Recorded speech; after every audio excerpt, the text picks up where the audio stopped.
Hello everyone, so my name is Edwin, and before I start, I want you all to imagine this scenario in your head. So you're with your really good friend / roommate out on a Friday night in a really fancy restaurant, hanging out, having a great time. Everything goes well until you start to present an event that they seemingly have no idea what you're talking about. One thing leads to another, they accuse you of lying, you start becoming defensive, and before you know it, you are arguing like an old married couple in the middle of the restaurant. So the phenomenon of false memory might actually be the culprit in this situation, and throughout this presentation we'll explain what it kind of entails and how it affects everyday life. So the movie Inception, which I'm sure many of you have heard, revolves around a team of 6 individuals that specializes in the skill of implanting false memories. Though it may be a little far-fetched, the premise of implanting false memories might actually have some valid basis under certain circumstances though. And to kind of begin, I want you to show a classic experiment that demonstrates false memory. So researchers presented a list of words to subjects, and they had to recall as many words as possible. Though many of them did very well with certain words, a lot of them also said words that never actually were on the list. So if you look closely, a lot of the presented words have a similar theme going on, like sleep. So it kind of makes sense that subjects might sometimes mistakenly claim a very closely related word with very high confidence to have appeared on that list. This is known as the Dees effect, and it basically demonstrates that context is extremely relevant in the formation of these false memories. So let's go back to your roommate. So both of you graduated university, you got an interview at a law firm, and you held an interview at a lawyer's office, such as this one. Everything goes well until afterwards, your roommate out of the blue starts to ask you to list as many objects you thought you saw in the office. So confusingly, you start to list things that you might typically see in an office setting, such as a desk, chair, cabinets, and books. Almost immediately afterwards, your roommate exclaims, "There were no books." So why did you say that in the first place? Well, one of the characteristics of memory is that it uses prior knowledge to make assumptions to kind of fill any gaps that might be present in your memories.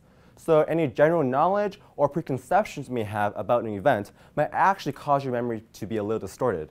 So for instance, if you have a general idea of what an office should kind of look like, your memory may add additional information that might be highly relevant or logical to make your memory a lot more coherent.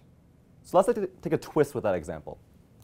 Say in the middle of the interview, there is a microscope lying in the middle of the floor, however, you never mentioned that to your friend. So why might it be so? Well, one of the other characteristics of memory is that it can also omit illogical or irrelevant information if it doesn't seem to fit.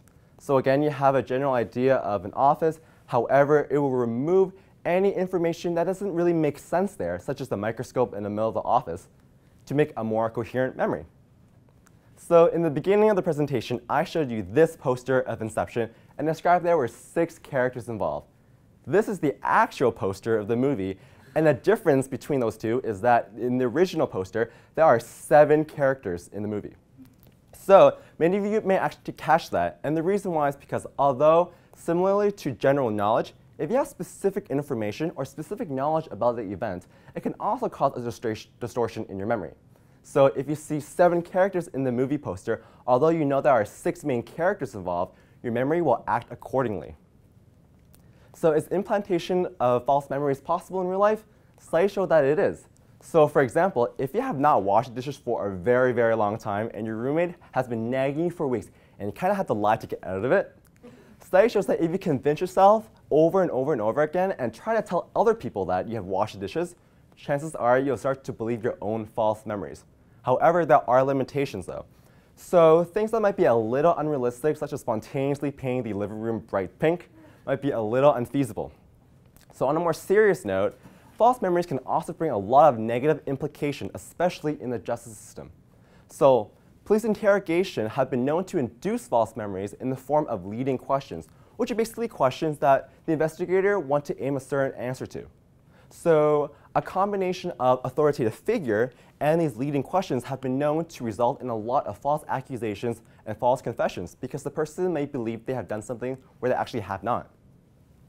So if there is one take-home message I want you all to remember from this presentation, it is that memory is a reconstruction, not a factual representation.